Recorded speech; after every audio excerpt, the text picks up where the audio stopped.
저는 이번에 이제 알렉산더 테크닉 학교에서 졸업을 하게 최현철이라고 합니다. 여기 지금 오신 분들 중에 제가 좀 얼굴이 이쁘신 분들도 좀 계시는 것 같고 또 처음 뵙는 분들도 많이 계신 것 같은데 알렉산더 테크닉에 대해서 이제 다들 관심을 가져주시고 또 이 자리에 오셨는데요.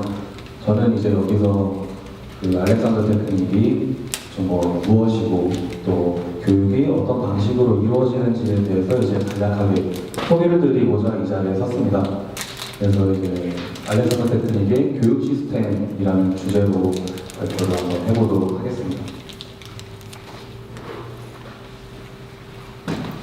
네, 일단 간단하게 한번 예를 들어보겠습니다. 여기에 이제 평범한 한 남성분이 있습니다.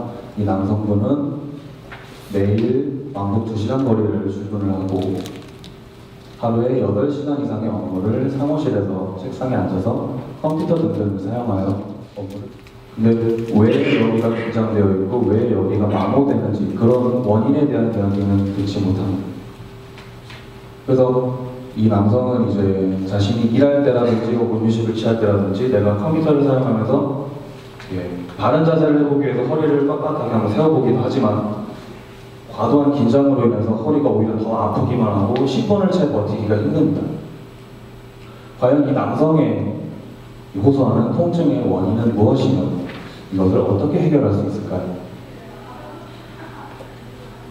약 100여 년 전에 이와 같은 의문을 가지고 또 막 자기 자신을 탐구하여 그 해결책을 제시해 준 사람이 있습니다.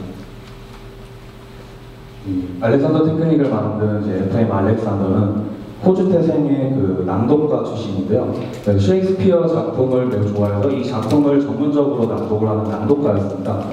근데 이제 낭독 활동을 활발히 하던 와중에 그 공연 도중에 자신의 목소리가 쉬어서 소리가 나오지 않는 그런 증상을 호소하게 되는데요. 이 증상을 해결하기 위해서 여러 의사들을 찾아다니면서 자문을 구하고 치료도 받아보지만 실제적인 어떤 효과를 보지를 못합니다. 또 의사들도 이 증상이 왜 일어나는지를 명확하게 밝혀내지를 못했죠. 그래서 이 FM 알렉산더가 이제 말할 때는 그래도 좀 괜찮은 것 같은데 낭독을 하려고 하니까 더 심하게 증상들이 나타나더라. 그래서 거기에 대한 의문을 가지고 자기 자신을 관찰을 하기 시작합니다. 그래서 거울을 이제 3면으로 놓고 자기 자신의 말할 때와 낭독할 때 어떤 차이점이 있는지 그것들을 비교하면서 이제 관찰을 하기 시작하는데요. 그 관찰을 통해서 자신의 어떤 그런 무의식적인 습관들을 발견을 하게 됩니다. 머리를 뒤로 젖힌다든지 척추를 뒤로 좁아지게 하고 또 낭독을 할 때 다리에 힘을 꽉 주고 그러니까 이런 것들이 내가 낭독을 하기 위해서 배웠던 연기 수업들이라든지 혹은 내가 긴장을 함으로 인해서 나오는 어떤 무의식적인 습관들이었던 거죠. 그래서 이런 습관들을 내가 고치기 위해서 의도적인 노력을 합니다. 머리를 앞으로 당겨보기도 하고 척추를 활용을 해보기도 하고 여러 가지 노력들을 해봤지만 잘 되지 않았죠. 굉장히 이제 오랜 시간의 자기 탐구와 어떤 그런 성찰 끝에 FM 알렉산더는 우리 몸 안에는 이 어떤 움직임을 판단하는 자연스러운 흐름이 있는데 이 흐름이 나의 무의식적이고 또 안 좋은 그런 긴장되는 습관들 때문에 방해를 받는다는 것을 깨달았대요. 그래서 그 무의식적인 습관을 자제하고 원래의 자연스러운 흐름을 되찾는 방법을 개발했습니다. 그 방법이 이제 알렉산더 테크닉인데요. 이 알렉산더 테크닉의 이제 핵심이 되는 3가지 원리가 있습니다. 먼저 프라이머리 컨트롤, 그 다음에 디렉션, 그리고 이니비션 이 3가지인데요. 여기서는 이제 이 3가지 원리에 대해서 이제 간략하게 짚어보고 넘어가도록 하겠습니다. 먼저 프라이머리 컨트롤인데요. 한국말로 하면 중추 조절이라고 이야기를 하는데 이것이 무엇이냐 하면은 프라이머리 컨트롤이라는 것은 우리의 몸의 전반적인 활동을 조절하는 반사신경 체계라고 제가 이렇게 여기다 써놨는데요. 즉 우리가 어떻게 움직이고 어떻게 서 있고 하는 모든 것들의 어떤 그런 모든 것들을 내가 조절해주는 신경 체계가 우리 신경 체계 그 프로그램이 우리 몸 안에 내재되어 있다는 건데요. 이것의 이제 가장 핵심이 되는 것은 목과 머리의 연결관계. 즉 머리가 핵심이 되고 그 밑으로 목이 연결되어서 척추, 그 다음에 그 밑으로 연결된 사지까지. 그래서 이 연결 관계가 이제 내 몸의 어떤 모든 움직임들을 다 조절해준다라는 것인데요. 머리가 리드하고 척추가 뒤따른다라고 했습니다. 동물들을 보시게 되면 동물들은 태어날 때부터 뭐 부모 동물들이 가르쳐 주거나 하지 않죠. 가르쳐 주거나 하지 않아도 혼자 일어나서 혼자 걷습니다. 굉장히 자연스럽죠. 근데 이거는 그렇다는 것은 이 동물들이 누가 가르쳐 주지 않아도 이미 몸 안에 알고 있다는 거죠. 내가 어떻게 움직여야 될지에 대해서.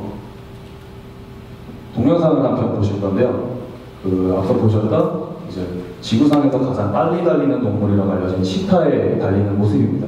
제가 말씀드렸던 머리와 척추의 어떤 연결관계, 머리가 리드하고 척추가 뒤따라가는 그 모습을 보기에 굉장히 좋은 동영상입니다.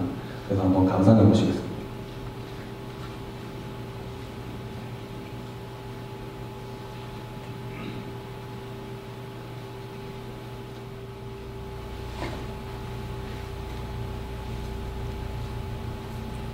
일단 영상은 여기까지만 보고 넘어가도록 하겠습니다.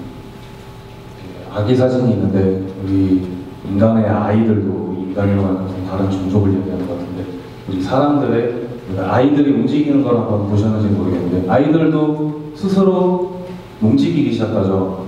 그 부모님들이 뭐 말로 가르쳐 준다고 해서 아이들이 들을 수 있는 수준도 아니고 아이들은 이제 스스로 움직이기 시작합니다. 처음에는 목을 가르다가 그 다음에는 자기 몸을 뒤집고 또 이제 기어다니기 시작하다가 어느 순간 이제 일어서거든요. 그 다음부터 걷기 시작합니다. 이런 것들은 아무도 가르쳐주지 않죠.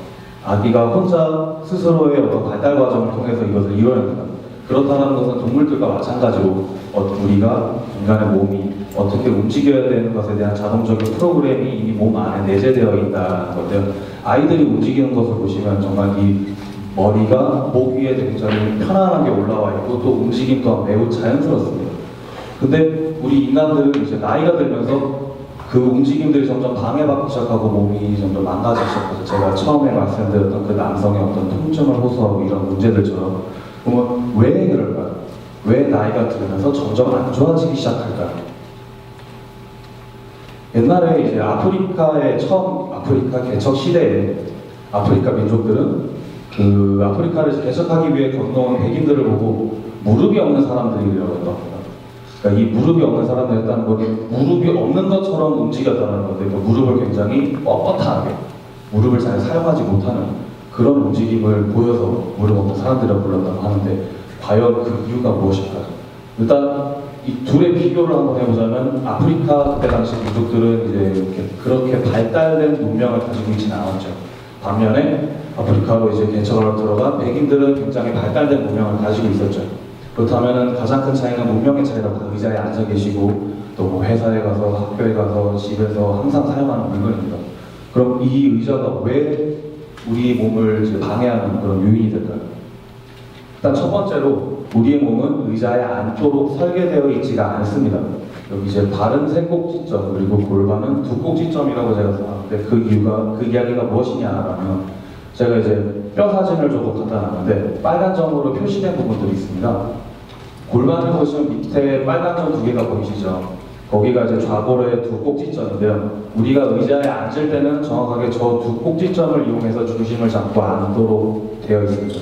그런데 발 같은 경우에는 빨간 점이 세 개죠. 즉 우리 카메라 삼각대처럼 세 꼭지점이 있기 때문에 훨씬 더 안정적으로 중심을 잡을 수가 있죠. 반면에 골반 같은 경우는 꼭지점이 두 개밖에 없기 때문에 오히려 균형을 잡는 것이 더 까다로울 수 있습니다. 그래서 우리 인간은 이제 이 불안한 두 꼭지점으로 중심 잡는 것을 해소하기 위해서 의자에 등받이를 추가를 했습니다. 등받이를 추가해서 등받이를 기대면 세 꼭지점이 완성이 되니까요. 근데 이제 여기서 문제가 생기는 거예요.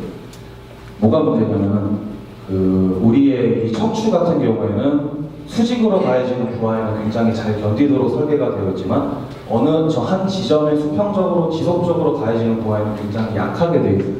근데 의자에 계속 기대서 앉는 행위는 척추의 어떤 한 지점에 수평적인 부하를 지속적으로 주는 거예요. 그러니까 등이 밀리게 되고 그렇게 되면은 허리가 뒤로 밀리고 등이 앞으로 나오고 목이 앞으로 빠지고 앞을 보기 위해서 목이 뒤로 꺾이게 되는 거죠. 그래서 의자에 이제 장시간 앉아있게 되다 보니까 어떤 이 자세가 변형되고 척추가 손상되고 결국은 통증이 유발되게 되는 거죠. 실제로 어린아이들 같은 경우에 어린아이들을 이제 공부를 시키려고 책상에 앉아놓으면 잘 안 앉아있으려고 하죠. 10분 이상 앉아있기가 힘들어합니다, 어린이들은. 왜 그럴까요? 어린이들은 그게 불편하다는 걸 잘 알고 있는 거예요. 그러니까 우리 어른들은 이 학교에 다니고 이제 다니면 학원도 가고 학교도 가고 하루에 10시간씩 이제 의자에 앉아서 생활을 했어요. 의자에 앉아있지 않으면 혼나니까. 그렇게 생활하면서 우리 몸에서 계속 불편하다는 신호를 우리 몸한테 계속 줬는데 앉아 있어야 되니까 그 신호를 무시하는 거죠. 근데 어린아이들은 그 신호를 잘 받아들이기 때문에 계속 불편해서 의자에서 뛰쳐나가려고 하는 거죠.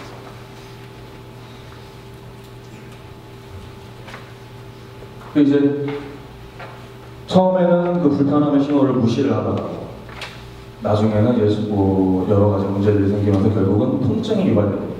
우리가 흔히 이제 통증에서 벗어나기 위해서 가장 많이 하는 행위는 진통제를 먹는 건데, 이 어떻게 보면 통증은 제가 말씀드린 대로 우리 몸에서 보내는 최후의 SOS 신호라고 볼 수 있습니다. 그러니까 처음에 불편한 신호들이 계속 오다가 이거를 계속 무시하니까 나중에는 결국 이제 마지막 SOS 신호를 보내는 게 통증인데요. 이 진통제를 먹는 행위는 집에 불이 나가지고 소방서에 전화를 해서 불이 났다고 전화를 해야 되는데 소방서에서 전화를 받지 않는 거, 더 나아가서는 소방서에서 그냥 전화선을 뽑아버리는 것과 마찬가지예요. 그러니까 진통제를 먹는다는 거는 통증을 해소하는 게 아니라 그 통증의 시도를 차단하는 거잖아요. 결국은 전화선을 뽑는 것과 크게 다르지 않은 거죠. 우리가 여기서 이제 통증이 발생했을 때는 그 부위에 왜 통증이 발생했으며 이 통증을 어떻게 이제 케어를 해줘야 될 것인가에 대한 이야기로 이제 넘어가겠죠. 의자와 같은 맥락으로 이제 우리 몸에 어떤 그런 안 좋은 영향을 줄 수 있는 것이 소파가 하나 있는데요. 이 소파에 앉으면 굉장히 편안한 느낌이 들죠.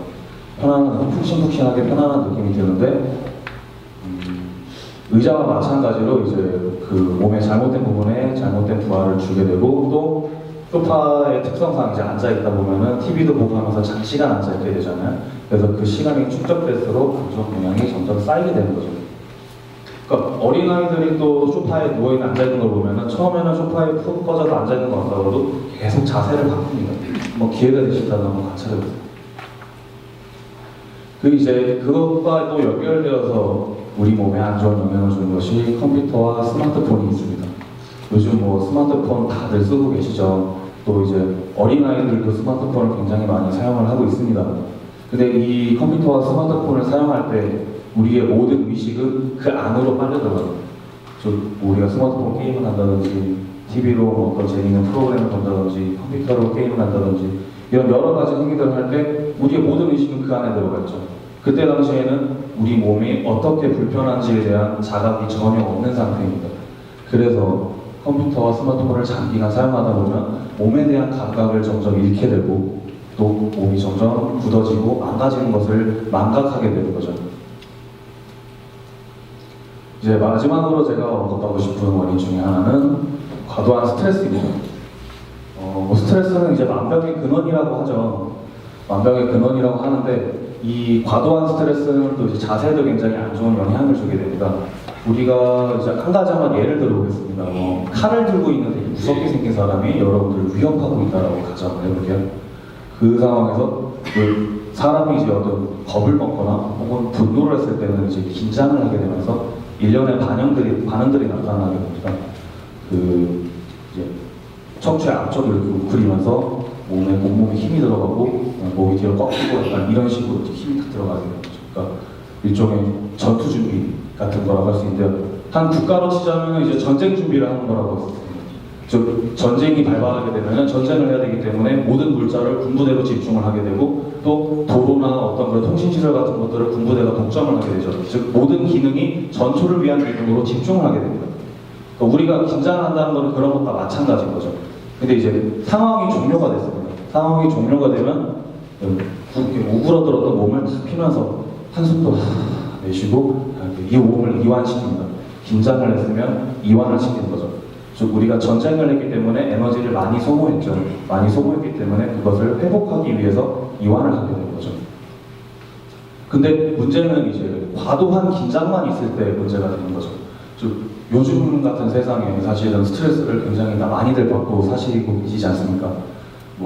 대인관계 스트레스, 과도한 업무 스트레스, 직장 상사에 대한 스트레스, 성적에 대한 스트레스, 돈에 대한 스트레스, 엄청난 스트레스들이 있고, 또 빨리빨리를 외치는 우리나라 사람들의 어떤 그런 문화라든지, 이런 것들 때문에 계속 스트레스를 받다 보니까 이렇게 몸을 이완할 시간이 별로 없는 거예요. 몸을 이완할 기회가 별로 없다 보니까 아까 말씀드렸던 몸이 움츠러드는 이런 긴장의 패턴들이 그대로 굳어지게 되는 거죠. 그대로 굳어져서 자세에 안 좋은 영향을 주게 되는 거예요.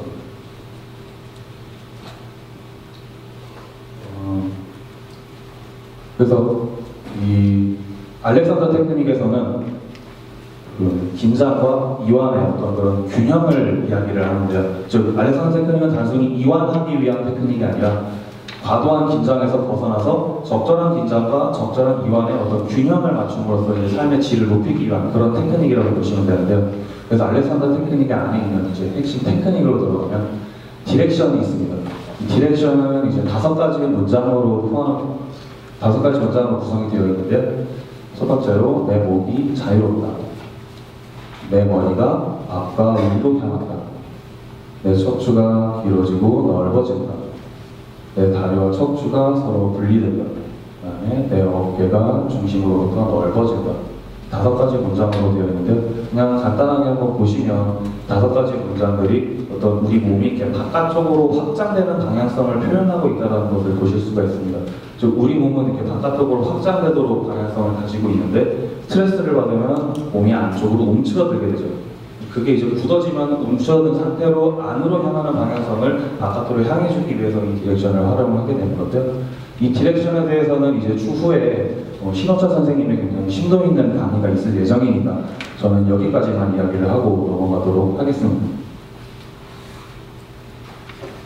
이제 이니비션이 있는데요. 이 이니비션은 이제 한글로 자제라고 할 수 있는데, 우리 알렉산더 테크닉에서 가장 핵심이 되는 개념이라고 할 수 있습니다. FM 알렉산더는 이제 Right thing does itself라고 굉장히 유명한 말을 남겼는데, 이 말은 이제 올바른 것은 저절로 일어난다라는 것인데요. 우리가 잘못하고 있는 잘못된 습관들을 자제하고 그만두기만 하면 올바른 움직임은 저절로 일어난다는 것인데요. 위에 그림을 한번 보실게요. 왼쪽에 있는 그림은 wrong이라고 되어 있고, 오른쪽에 있는 right라고 되어 있는데, 이게 뭐 정확하게 옳다 그르다라는 이야기를 하는 것이 아니라, 왼쪽 그림에 보시게 되면 세수를 하고 있는 한 사람이 등이 굽어져 있고 목이 뒤로 꺾여져 있다는 것을 발견할 수 있습니다.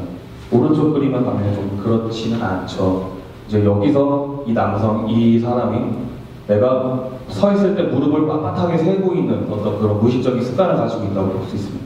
즉, 내가 무릎을 빳빳하게 세우고 있는, 무릎에 힘을 주고 있는 그것을 내려놓으면 우리 몸은 중심을 잡기 위해서 무릎이 저절로 앞으로 향하고 그 중심을 잡기 위해서 균형 잡힌 자세를 저절로 취하게 된다는 거죠. 그렇게 하기 위해서 이제 이니비션을 해야 한다는 건데요. 이 이니비션은 내 무의식적인 습관을 이 스스로 인지하고, 그 다음에 그 인지한 것을 자제하는 연습인데요. 근데 이것은 또 내가 스스로 나의 머리 생각으로 이것을 판단하고 또 내가 어떤 행동을 하려고 하는 행위랑은 조금 다릅니다. 그것을 하는 것이 아니라 그것을 하지 않는 연습인데요. 즉 무엇이냐, 내가 아까 무릎을 이제 앞으로 나가게 하는 그런 이야기를 했었는데, 무릎에 힘을 주고 있는 것을 그만하는 것이지 무릎을 앞으로 내미는 거랑은 조금 다른 거죠. 사실 이 이니비션에 대해서는 제가 이 자리에서 정말 몇 시간을 이야기를 해도 부족하기 때문에 여기까지만 이야기를 하도록 하고요.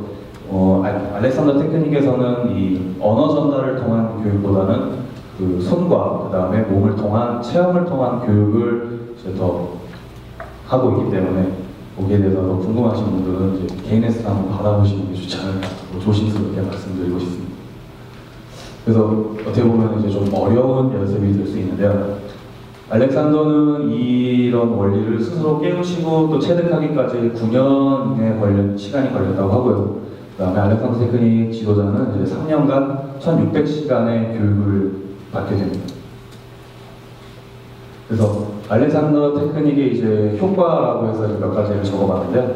제일 먼저 이제 계속 이야기를 했던 통증에 대한, 통증이 완화된다라는 것인데요. 즉 잘못된 몸의 사용을 자제하고 또 내가 이제 잘못된 부위에 주어지던 과도한 부하들이 해소됨으로써 그 부위에서 계속 올라오던 통증 신호들이 조금씩 줄어들게 된다는 것이고요. 자세가 개선되는 것은 뭐 이제 이렇게 말씀드릴 것도 없겠죠. 내 몸의 사용이 바뀌고 또 잘못된 습관들을 자제함으로써 자세가 바뀌게 되고 건강해진다는 것은 이제 우리가 자세가 좋아지면 건강도 더 좋아진다는 게 건물이 막 우그러지고 찌그러져 있으면 그 안에 있는 배선이나 배관들도 다 꼬이기 마련이죠.